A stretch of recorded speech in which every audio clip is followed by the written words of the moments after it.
Assalamualaikum warahmatullahi wabarakatuh. Om Swastiastu. Kami calon guru penggerak dari Kabupaten Luwu angkatan kelima. Saya Putu Pandeswartama berperan sebagai coach dan saya Mastura sebagai kucing. Saya Siti Sumialaka sebagai pengamat. Selamat menyaksikan.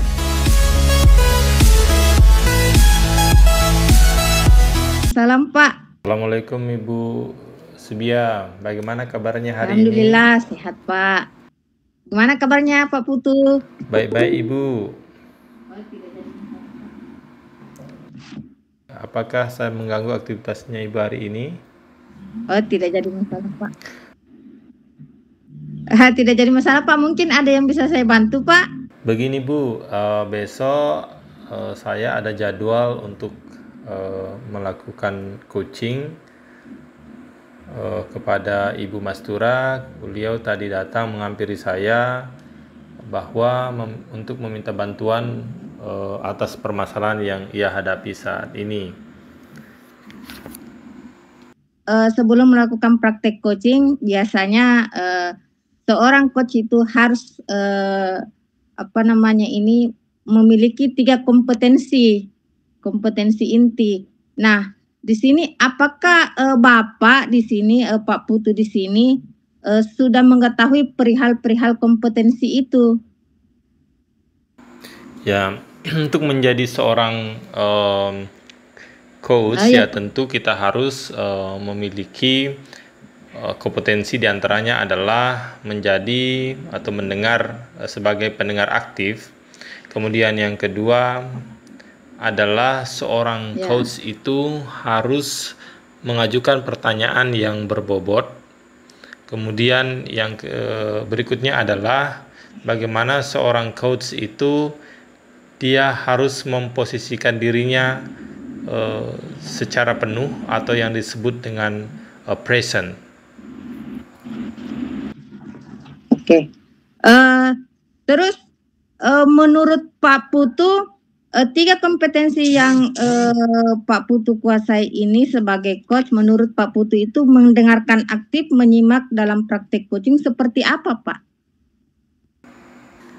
Ya, dalam menyimak dan mendengarkan aktif sebagai seorang coach, ya tentu dalam hal ini seorang coach itu harus mendengar aktif, artinya menyimak apa yang menjadi permasalahan daripada kunci dan menggali permasalahan dari kunci itu sehingga kunci merasa nyaman dan akan menyampaikan kompetensi yang dimiliki oleh kunci itu untuk mengatasi masalah yang ia hadapi. Permasalahannya. Nah, di sini bagaimana menurut Pak Putu pertanyaan-pertanyaan yang berbobot itu seperti apa? Pertanyaan yang berbobot adalah bagaimana pertanyaan-pertanyaan itu tidak menyinggung perasaan daripada kunci atau tidak langsung berasumsi dan tidak membuat sebuah keputusan, di mana pertanyaan-pertanyaan itu harus tujuannya adalah untuk menggali daripada permasalahan kunci, bukan untuk langsung menjawab atau langsung membuat sebuah keputusan dari sebuah masalah yang dihadapi oleh kunci itu. Jadi di sini saya sudah pahami dan saya sudah lihat Pak Putu sudah memahami bagaimana praktek coaching itu sebenarnya. Jadi semoga besok Pak Putu dengan Ibu Mastura bisa memecahkan masalahnya. Semoga sukses besok ya Pak, dan saya bersedia untuk membantu Bapak. Ya, terima kasih Bu atas waktu yang sudah Ibu luangkan untuk pembicaraan pada kesempatan ini. Sekali lagi saya ucapkan terima kasih Ibu. Ya Pak, semoga sukses besok. Ya Pak. Sore Pak Putu. Wah, hari ini saya lihat Ibu sangat cerah ya, sangat gembira dan antusias. Ya gembira sih Pak, walaupun gembira begini saya punya masalah loh Pak. Inilah yang menjadi kendala saya ini, sehingga saya harus sharing sama Pak Putu pada sore hari ini. Baiklah Ibu, kalau seperti itu, Ibu merasa ada masalah dalam dirinya Ibu, kalau boleh tahu, apa yang dalam kesempatan ini permasalahan Ibu itu seperti apa? Baik Pak, jadi begini Pak, saya kan diberikan amanah di sekolah Pak sebagai proktor ANBK. Satu sisi peran saya sebagai guru itu harus berjalan, yang lainnya lagi tugas guru penggerak juga harus jalan. Itu sih Pak masalahnya. Jadi saya punya masalah itu luar biasa Pak. Saya punya masalah itu manajemen waktu saya itu bagaimana Pak, tentunya masalah saya itu seperti itu. Kira-kira dalam memanajemen waktu ini Bu ya, hambatan-hambatan apa saja yang Ibu alami dalam manajemen waktu sehingga timbul sebuah permasalahan dalam dirinya ini? Baik Pak, banyak sih Pak. Pertama terkait masalah hambatan pertama itu di waktu yang sama saya harus melaksanakan simulasi ANBK di waktu yang sama juga saya harus melakukan tugas-tugas sebagai calon guru penggerak. Ibu, bagaimana Ibu mengatur waktunya Ibu sehingga antara pelatihan pada DPP dengan ANBK ini sebagai proktor atau operator ANBK dapat berjalan dengan baik? Ya, inilah Pak kendalanya sekarang. Jadi untuk rencana saya ini, strategi-strategi yang saya buat ini adalah bagaimana saya membuat schedule Pak. Jadi saya menulis tanggal-tanggal mana di waktu bersamaan pada saat simulasi ANBK bersamaan dengan tugas-tugas LMS yang ada di calon guru penggerak. Nah pada saat di waktu yang bersamaan sebisa mungkin saya mengkoordinir diri saya, mengatur jadwal saya sebaik mungkin sehingga tugas kedua-duanya itu bisa dilaksanakan dengan baik. Wah, bagus sekali Bu ya. Jadi kegiatan yang Ibu lakukan sangat bagus sekali. Nah, kalau begitu strategi apa yang paling efektif, yang efektif yang Ibu akan lakukan ke depannya? Ya, jadi pertama sebisa mungkin saya bisa berkolaborasi dengan teman-teman sejawat yang ada di sekolah. Setidaknya saya bisa meminta bantuan terkait masalah proktor. Jadi mengantisipasi jangan sampai di waktu yang sama tugas proktor saya sebagai ANBK kemudian di waktu yang sama juga saya harus melakukan meeting bersama dengan fasilitator ataupun pengajar praktik, sehingga mengharuskan saya untuk meminta pertolongan kepada teman sejawat. Kenapa? Karena di tugas guru penggerak ini kan tidak bisa terwakilkan Pak. Jadi strategi-strategi itu yang adalah sebisa mungkin teknisi saya itu saya ajarkan memang bagaimana mengelola proktor ANBK itu sehingga aplikasi-aplikasi yang ada di proktor ANBK itu bisa dilakukan dengan baik. Wah, luar biasa apa yang strategi yang Ibu akan terapkan. Nah, untuk melakukan komitmen terhadap apa yang Ibu sudah rencana strategi yang akan Ibu implementasikan, apa komitmennya Ibu? Ya, komitmen saya sih Pak, sebisa mungkin saya bisa melakukan amanah yang dibebankan kepada saya terkait mengenai proktor ANBK, kemudian kegiatan calon guru penggerak saya tetap jalan. Jadi pada saat bersamaan nantinya kegiatan itu saya akan melapor kepada kepala sekolah supaya difasilitasi kepada tim teknisi untuk mengambil tugas saya sebagai proktor. Jadi intinya di sini Pak, saya tetap berkomitmen bahwa amanah yang dibebankan kepada saya sebagai proktor ANBK, kemudian pengembangan diri yang sementara kan diikuti di calon guru penggerak itu terlaksana dengan baik. Baiklah Ibu, semoga yang Ibu akan laksanakan itu dapat berjalan dengan baik dan saya akan tunggu di kesempatan pertemuan kita berikutnya. Siap Pak Putu ya, semoga saja ya Pak Putu. Terima kasih banyak sudah menjadi sama-sama pada sore hari ini. Dan alhamdulillah saya puas Pak dengan coaching kita pada sore hari ini. Baik. Ya. Oke, saya telah mengamati tadi proses coaching dengan Bapak dengan Ibu Mastura. Menurut saya Bapak sudah melaksanakan model alur tirta yang mulai di mana di situ ada tujuannya, di mana tujuan itu mengidentifikasi apa tujuan umum, tujuan awal di mana kedua pihak host dan coaching menyepakati tujuan, kemudian melangkah ke identifikasi masalah. Di situ Bapak menggali dan memetakan situasi yang sudah dibicarakan, kemudian lanjut ke aksinya, rencana aksi nyatanya. Bagaimana Bapak menggali ide-ide dari Ibu Mastura tadi sehingga beliau bisa mengungkapkannya ide-ide itu, dan yang terakhir itu mengenai tanggung jawabnya, komitmennya Ibu Mastura untuk menjalankan ide-ide tersebut. Saya rasa proses coach yang Bapak lakukan sudah berjalan dengan baik. Baik Ibu, terima kasih atas kesempatan Ibu sebagai pengamat dalam saya melakukan coaching dengan Ibu Mastura. Jadi sekali lagi Ibu, saya mengucapkan terima kasih. Sama-sama Pak.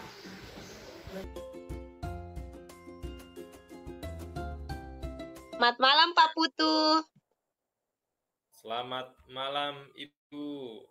Apa Bagaimana kabarnya Pak? Bu? Baik-baik Pak. Kalau Bapak? Saya baik-baik juga ini. Lagi sibuk apa nih Pak? Biasa Ibu, untuk pekerjaan besok. Oh, Persiapkan gitu dulu ya. nih rencana pembelajaran besok Ibu.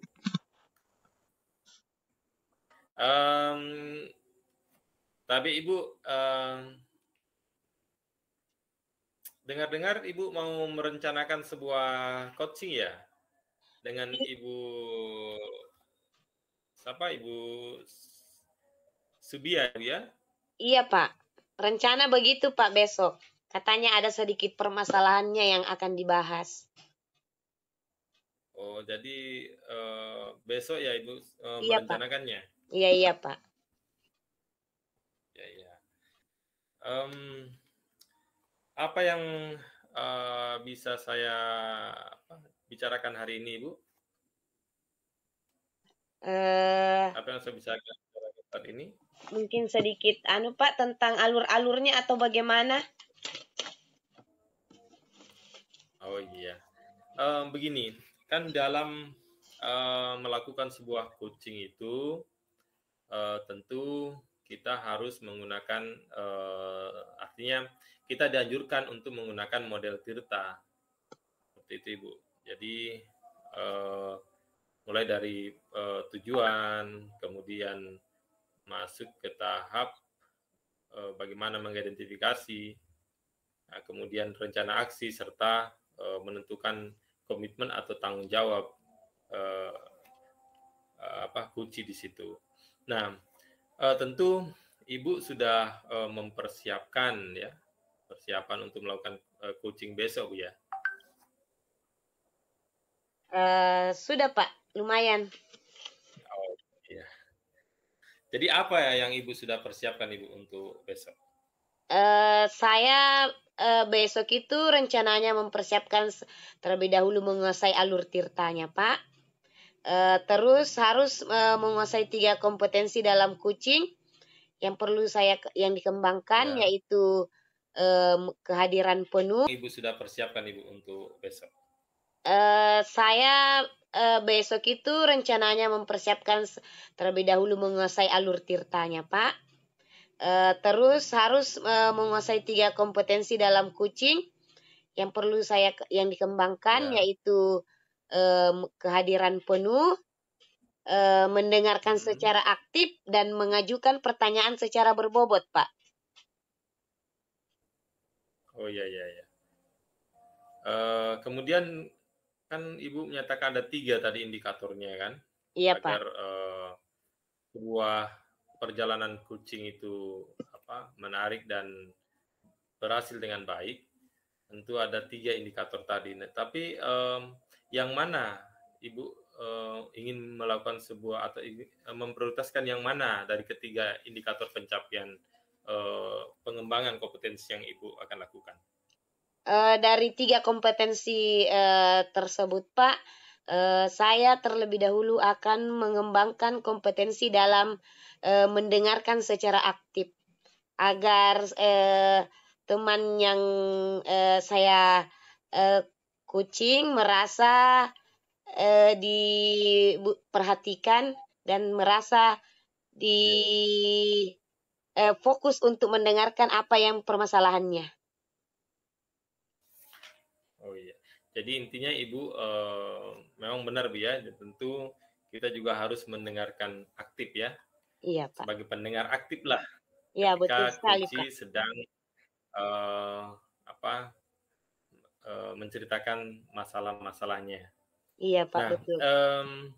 kemudian bagaimana cara Ibu untuk mengukur indikator pencapaian dari sebuah coaching yang Ibu laksanakan itu nantinya? Cara-cara yang saya lakukan untuk mengukur indikator pencapaian tersebut yaitu mendengarkan lebih banyak dan sedikit berbicara, terus mengesampingkan agenda pribadi atau apa yang di pikiran saya, termasuk penilaian terhadap coach saya. Dan yang ketiga yaitu menghindari kata-kata asumsi, melabel ataupun asosiasi dan mengaitkan dengan apalagi namanya pengalaman pribadinya, Pak. Saya kira demikian, Pak. Ya, ya. Sangat tepat sekali Bu ya. Jadi memang sebagai seorang coach ya tentu harus memiliki karakter yang seperti itu. Nah, jadi semoga Ibu besok pelaksanaan coachingnya bisa berjalan dengan baik ya antara Ibu dengan Ibu Siti Subiah. Iya, Pak, makasih. Amin, amin. Terima kasih ya, Pak. Ya, sama-sama Ibu.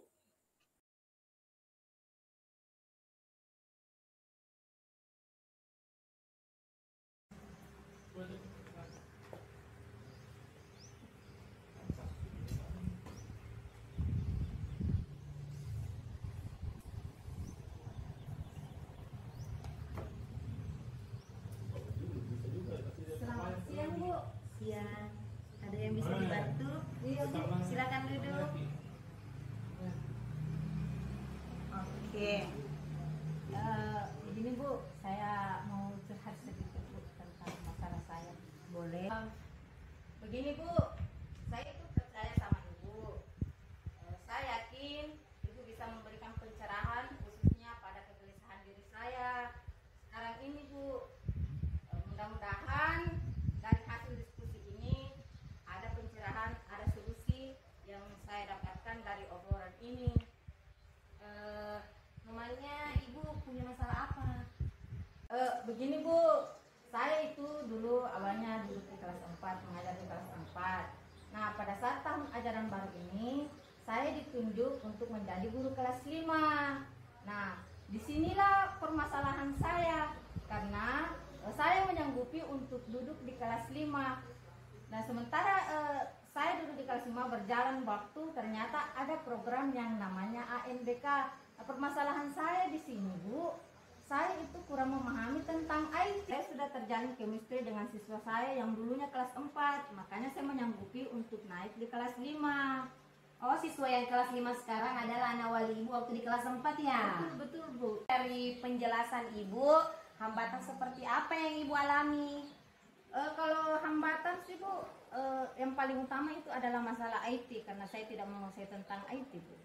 Oh, begitu, tentang masalah IT. Ya. Nah, kira-kira strategi apa yang akan Ibu lakukan?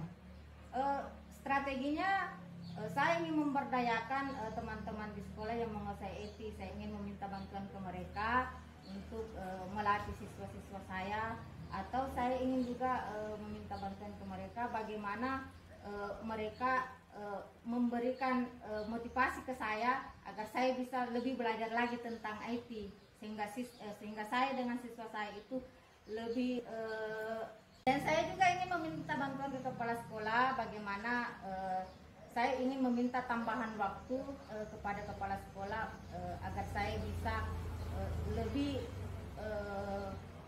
bagaimana cara saya untuk mengajarkan kepada siswa saya bagaimana soal-soal dan masalah-masalah IT yang diajarkan sama teman-teman. Wah, luar biasa sekali ya Ibu. Dan sekarang rencananya sangat bagus. Semoga Ibu bisa menerapkannya. Nah, dari sini kapan Ibu bisa melakukannya? Secepatnya Bu. Kalau bisa sih setelah keluar dari sini, karena ini kan jam istirahat, setelah keluar dari sini saya akan berbicara dengan teman-teman bagaimana saya mengungkapkan ke mereka bahwa saya butuh bantuan ke mereka untuk membantu saya dalam mengajarkan etika siswa-siswa saya. Luar biasa sekali semangat Ibu. Baik Bu, semoga rentetan rencana yang Ibu akan lakukan berjalan lancar dan saya tunggu progresinya 1 minggu ke depan ya. Siap Bu, terima kasih atas waktunya telah mendengarkan curhat saya tentang kegalauan saya selama ini sehingga saya bisa mendapatkan solusinya. Ya, sama-sama.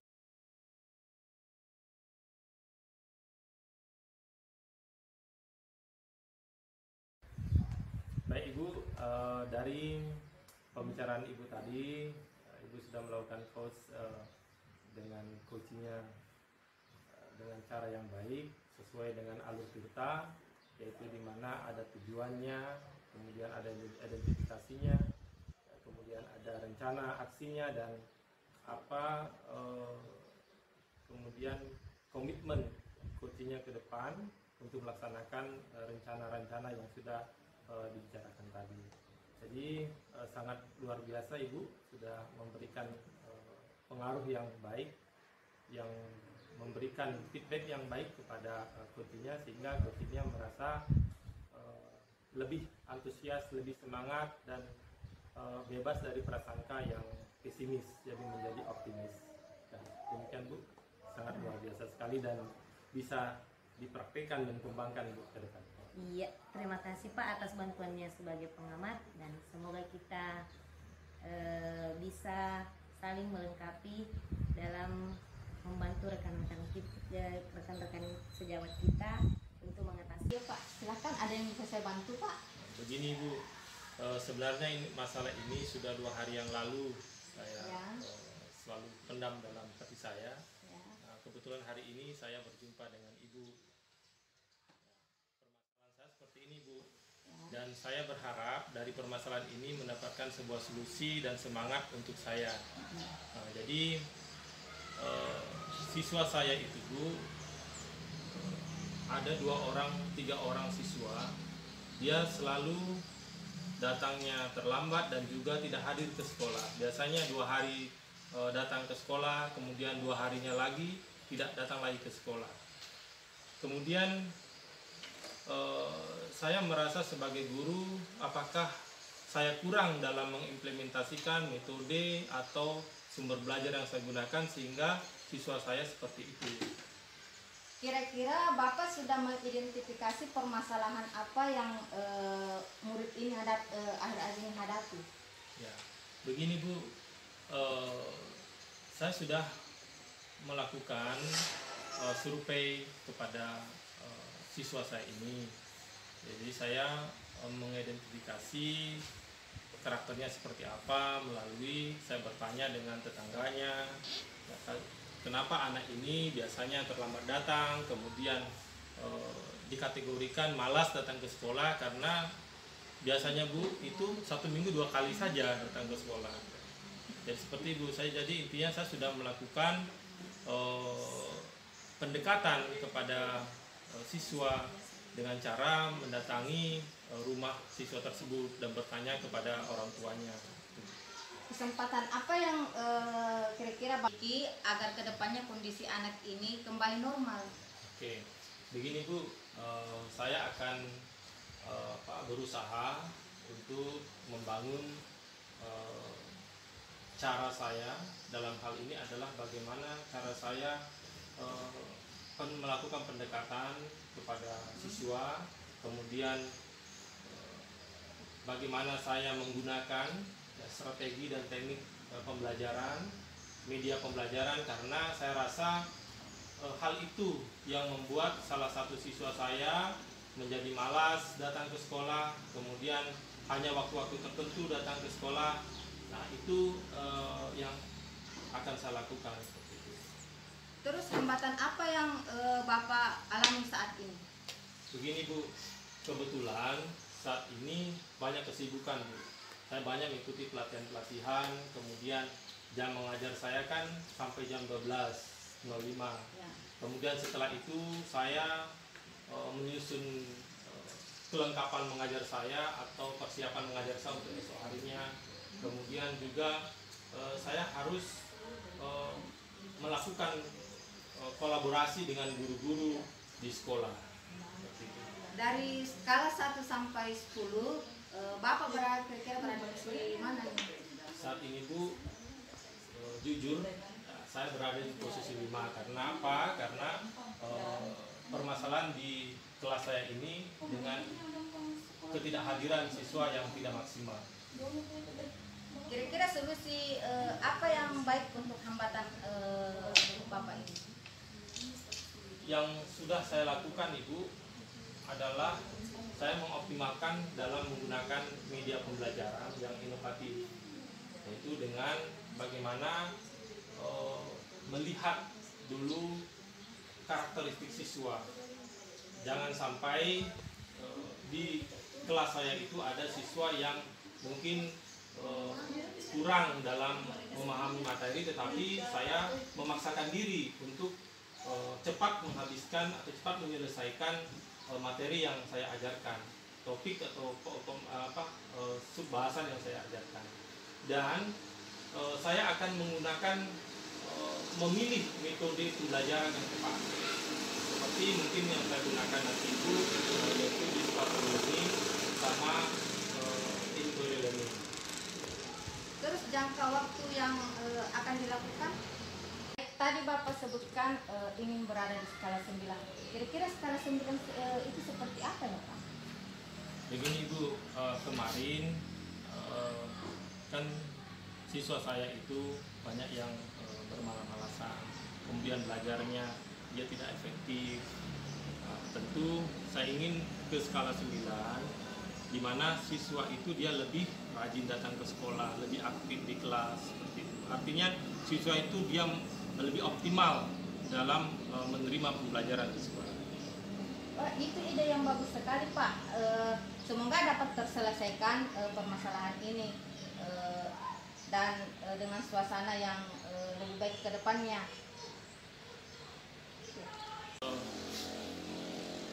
Saya senang bertemu dengan Ibu, dengan memberikan saya lebih semangat bagaimana saya bisa membangun ide-ide saya untuk mengembangkan kembali cara saya mengajar di sekolah sehingga siswa saya tadi bisa lebih baik dan bisa hadir tepat waktu di sekolah.